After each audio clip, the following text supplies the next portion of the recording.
Meilleurs alliés des Occidentaux contre Daesh, libérateurs des Yézidis enlevés en Irak, progressistes avec les femmes, ces dernières années, on a beaucoup entendu parler des Kurdes. Mais qui sont-ils exactement, et pourquoi tiennent-ils tant à leur indépendance ?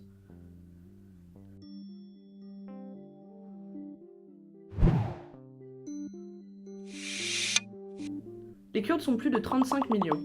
80% d'entre eux sont des musulmans sunnites, et le reste est chrétien. Mais ils ne se définissent pas vraiment par la religion. L'important pour eux, c'est la langue, qui mélange plusieurs alphabets, leur drapeau, et leur culture, avec leurs propres chants et leur propre mythologie.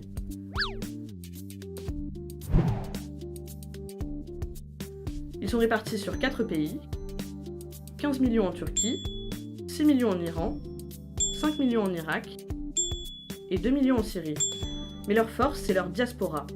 Ils sont 250 000 en France et quasiment 1 million en Allemagne.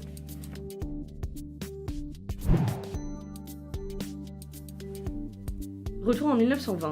Pour les Kurdes, c'est la blessure initiale, le couteau dans le dos qui fait encore souffrir aujourd'hui. Nous sommes donc après la Première Guerre mondiale et l'Empire ottoman est en passe d'être démantelé.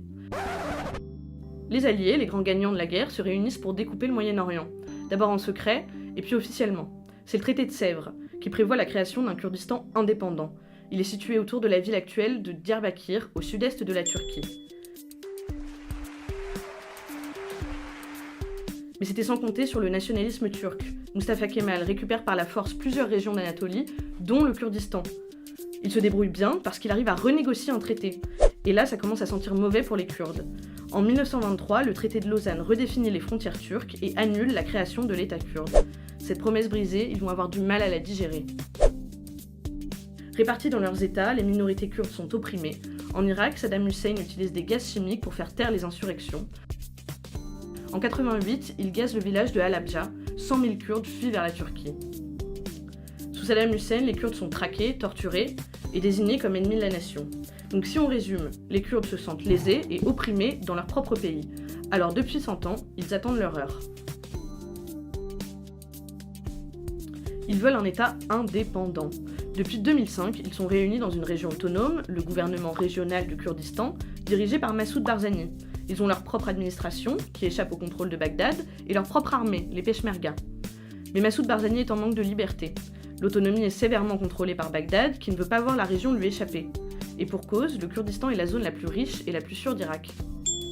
En 2014, le Kurdistan commence à vendre directement son pétrole à la Turquie. Pour Bagdad, c'est une déclaration de guerre.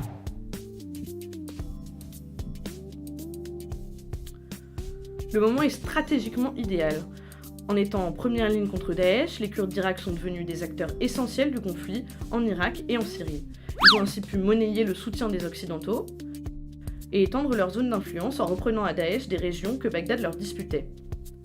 À Kirkouk, par exemple, le référendum a eu lieu lundi.